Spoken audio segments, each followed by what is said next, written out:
Hi, I'm Alan Steinheimer. Welcome to another episode of Meet the Gaffer. I'm here today with Eli Adler, DP, and Jason Gittens, Grip, and we're shooting for a tech company.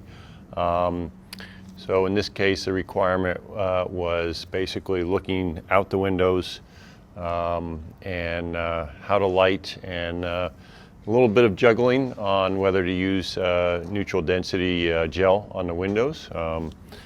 Eli can tell us what he was given as a task. Well, the task was to make the people look good in the foreground and the background be balanced. It's always a crapshoot when you do that because you don't know what the sun's going to be doing. At the time of day that we're going to be filming this, the sun is going to be over there coming in through the windows, creating a lot of hot light.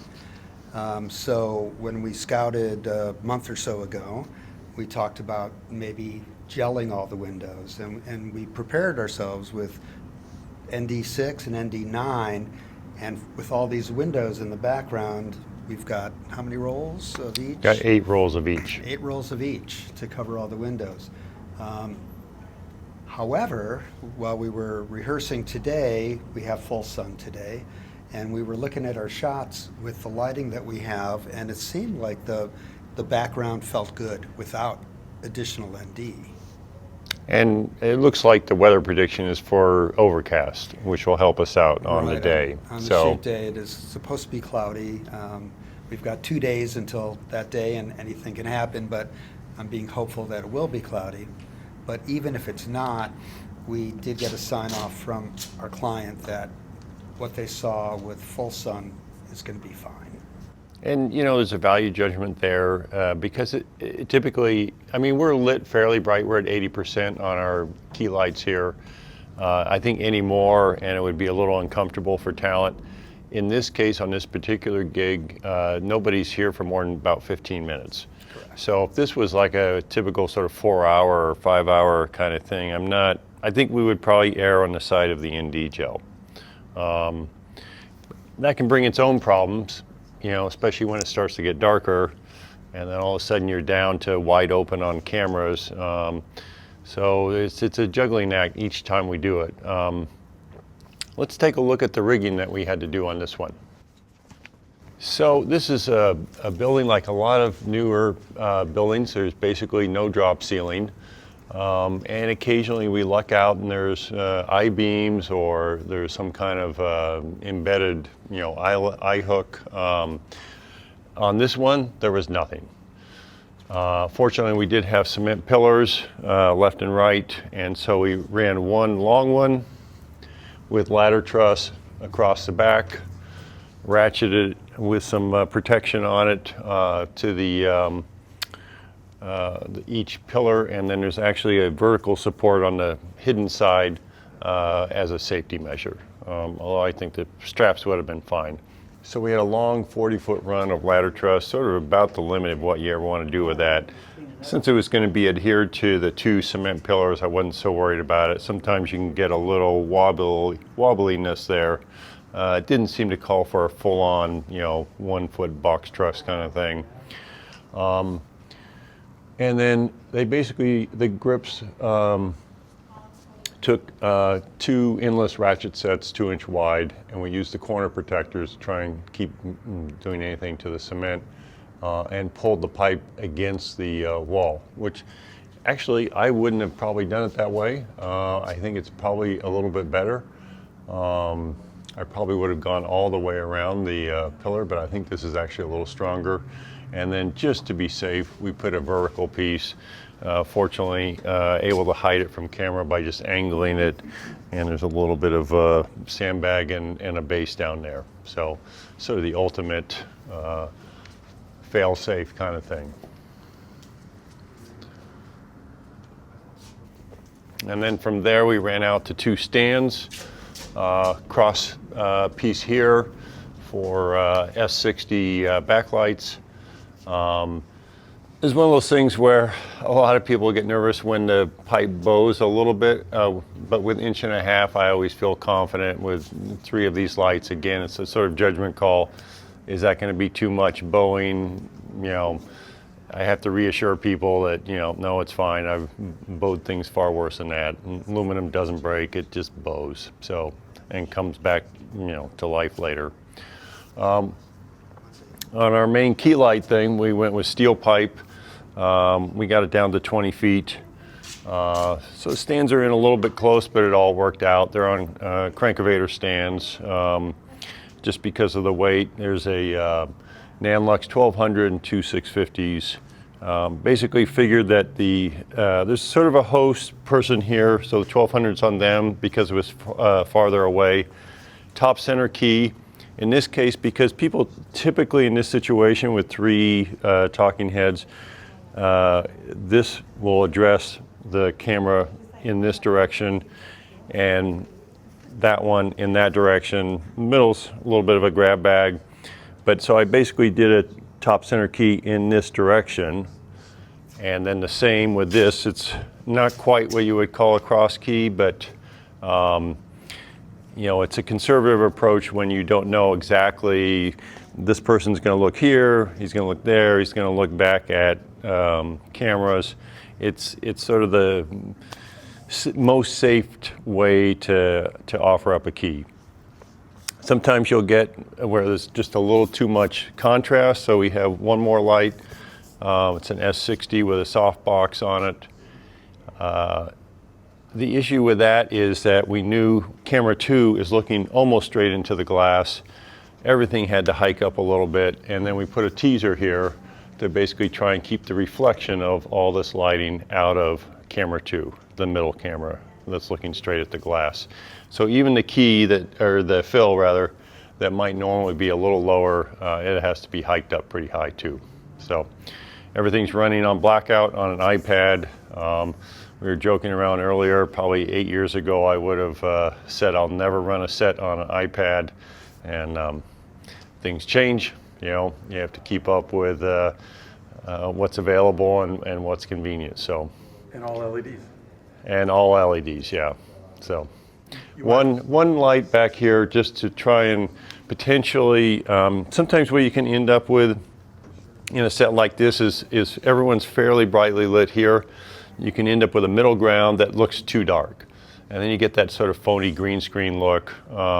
So this light's doing nothing really but lighting the floor. The plants came in a little later, so it's actually going to light the plants a little bit as well.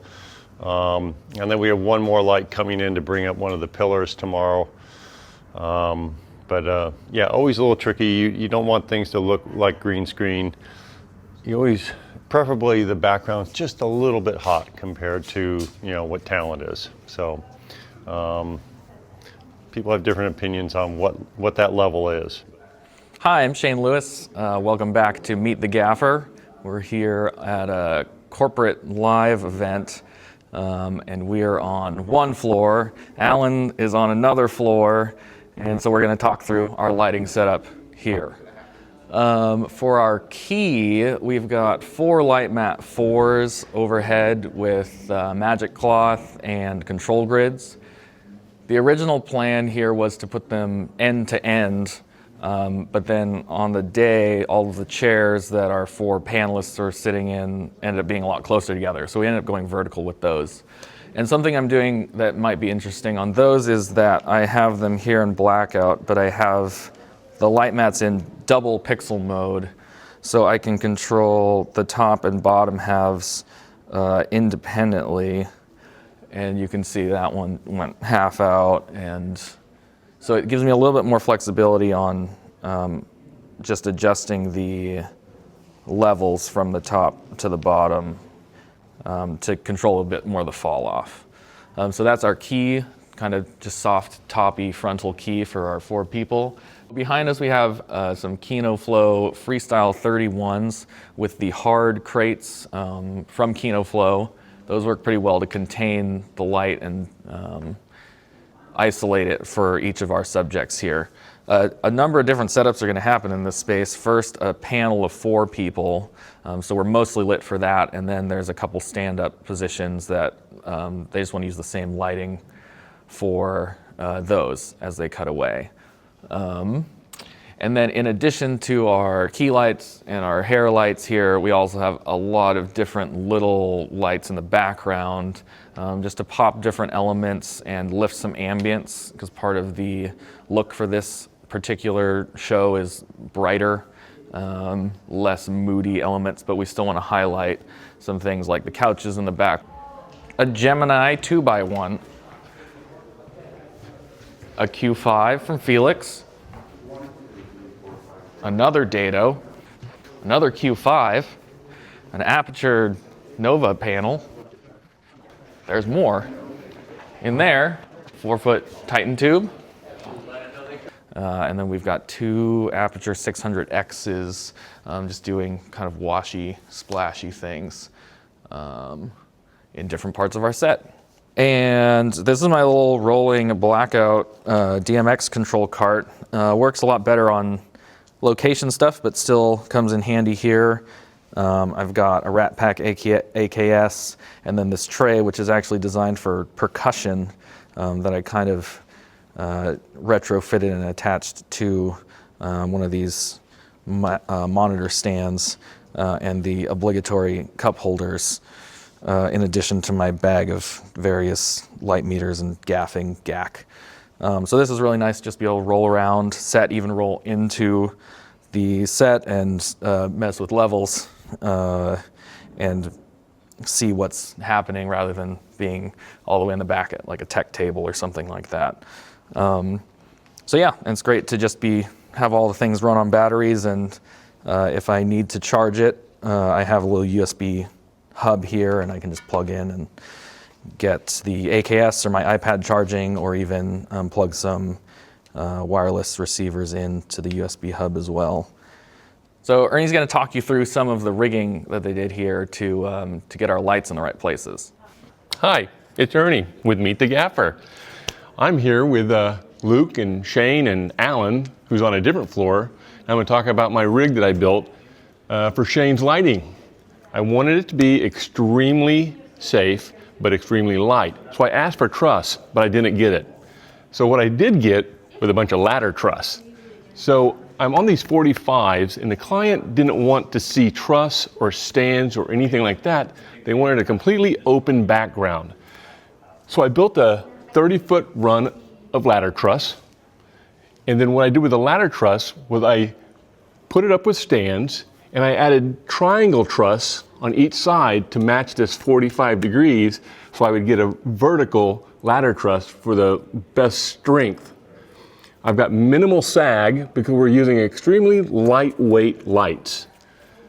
I used a 2-inch endless ratchet strap, rubber matting, and corner protectors to protect the brand new concrete pillars in this new building. I've got no slippage, and after that I added 2 fore and aft upstage to downstage pipes just for extra stability that runs to another ladder truss to hold Shane's key lights.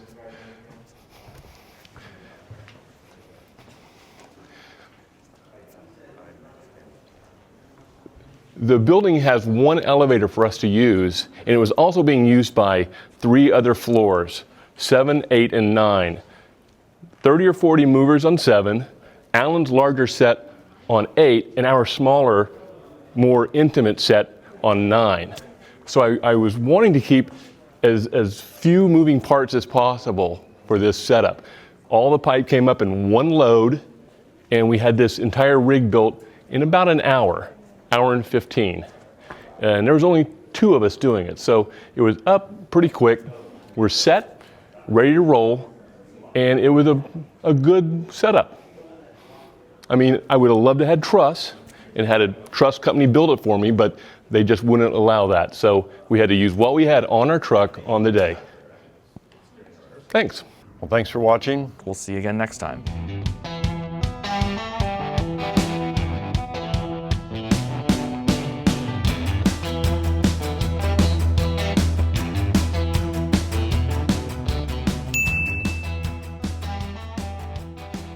One of the reasons we use a lot of ladder truss is it fits on a truck.